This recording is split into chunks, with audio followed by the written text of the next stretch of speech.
সেদিন অনলাইন থেকে Chinese plus ভাত ভর্তা অর্ডার করেছিলাম এবং কি অর্ডার করলাম এবং খাবারগুলো কেমন ছিল সেটা নিয়ে আজকের ডিটেল আলোচনা করব। অ্যান্ড তার আগে বলে দিই, সেদিন ছিল প্রচুর পরিমাণে বৃষ্টি ঢাকার মধ্যে এবং দেখতেই পারছো পুরা বাইরে পানি, অবস্থা খুবই খারাপ। অ্যান্ড তার মধ্যে আমি আবার খাবার অর্ডার করেছি। আমি টেনশনে ছিলাম খাবারগুলো আসবে কিনা, বাট ফাইনালি খাবারগুলো চলে এসেছে।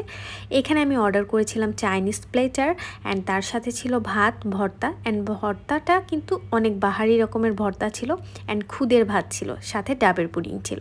এবং একটু দেখিয়ে দিই তোমাদের চাইনিজের সাথে কি আইটেম আমি অর্ডার করেছিলাম। চাইনিজ প্লেটারের মধ্যে এখানে ছিল 4 জনের এগ ফ্রাইড রাইস, তার সাথে মিক্স ভেজিটেবল ছিল, বিফ সিজলিং ছিল এবং চিকেন মাঞ্চুরিয়ান ছিল, সাথে 4টা কোক ছিল। এবং ভর্তার মধ্যে এখানে ছিল আলু ভর্তা, ডাল ভর্তা, তার সাথে চাপা লইট্টা ভর্তা ছিল, ধনেপাতা ভর্তা ছিল অ্যান্ড তার সাথে ছিল একটা মরিচের ভর্তা অ্যান্ড খুদের ভাত ছিল 2টো আর ডাবের পুডিং ছিল। সো এই সব খাবার তোমরা পেয়ে যাচ্ছ ঢাকায়াস হোমমেড ফুড পেজে। অ্যান্ড আমি ঢাকায়াস হোমমেড ফুড থেকেই ফার্স্ট টাইম অর্ডার দিয়েছি এবং মনে হলো যে তোমাদের সাথে একটু রিভিউ করা যাক।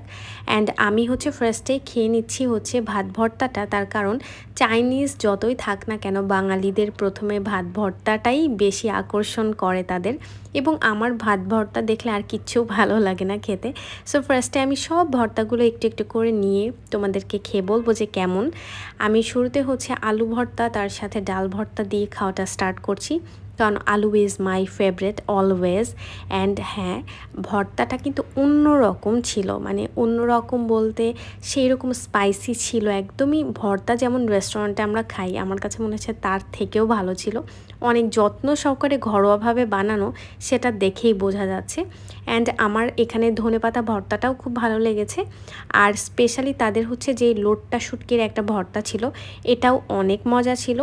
এবং মরিচ ভর্তাটা অনেক বেশি ঝাল ছিল, এটা লাস্টে আমি খেয়ে অনেক বেশি ঝাল লাগতেছিল আমার কাছে। বাট সব ভর্তাগুলো ছিল বেস্ট আমার কাছে। কোনোটা যে বলবো যে একটু অন্যরকম হয়েছে বা একটু স্বাদ লাগে নাই সেটা না, আমার কাছে সবগুলাই অসাধারণ লেগেছে এবং লাস্টে আমার ঝাল লেগে গেছে। দেখতেই পাচ্ছ আমি সব ভর্তাগুলো একসাথে মাখিয়ে নিয়ে খেতে বসে গেছি। অ্যান্ড আমি অনেক আগে কবে লাস্ট খেয়েছি খুদের ভাত আমার আসলে মনে নাই, বাট এই অনেক দিন পর ঢাকাতেই ফার্স্ট টাইম আমি খুদের ভাত পেলাম আর সেটাও খেলাম। মানে খুদের ভাতের না অন্যরকম একটা কি বলবো আবেগ আছে, সেটা আসলে সবাই বুঝবে না।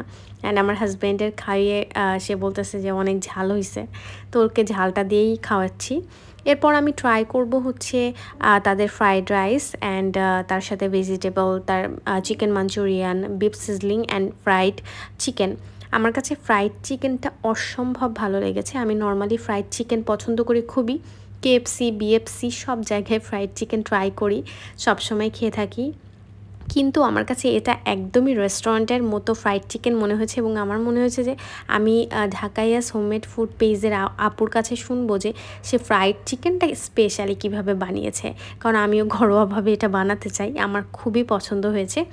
প্রতিটা খাবারই চাইনিজ আইটেমের মধ্যে মনে হচ্ছিল যে আমি রেস্টুরেন্ট থেকে খাবার অর্ডার করেছি, কোনো রেস্টুরেন্টের স্বাদটা পাচ্ছিলাম।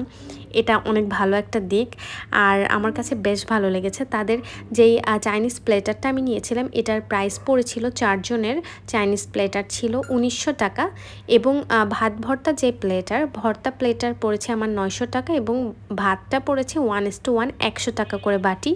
তার সাথে ডাবের পুডিং ছিল 550 টাকা। চাইনিজ আইটেমের মধ্যে আমার বেস্ট লেগেছে তাদের ফ্রাইড চিকেনটা এবং তার সাথে ছিল চিকেন মাঞ্চুরিয়ান, এটা আমার খুব পছন্দ হয়েছে। বাট আমার কাছে মনে হচ্ছে বিফ সিজলিংয়ের মধ্যে আর একটু যদি বিফ বেশি থাকতো সেক্ষেত্রে ভালো হতো। বিফটা আমার কাছে মনে হচ্ছে একটু কম ছিল।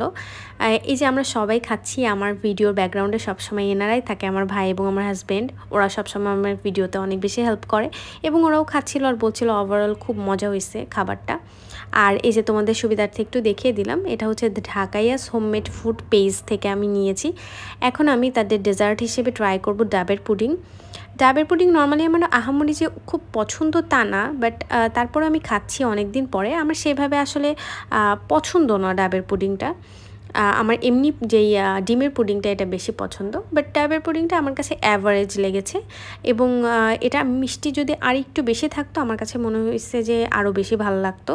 সো তোমরা যারা ঢাকার মধ্যে যারা হচ্ছে আমার মতো রান্নাবান্না করতে পারো না, মাঝে মাঝে খাবার অর্ডার করতে চাও রেস্টুরেন্ট থেকে, আমি বলবো রেস্টুরেন্ট থেকে না অর্ডার করে এরকম হোমমেড পেস্টগুলো থেকে অর্ডার করতে পারো। তোমরা একদম ঘরোয়া খাবার পাবা, তার সাথে সুন্দর সুন্দর মজাদার খাবার পাবা। So that's all my blog. Take care and tata.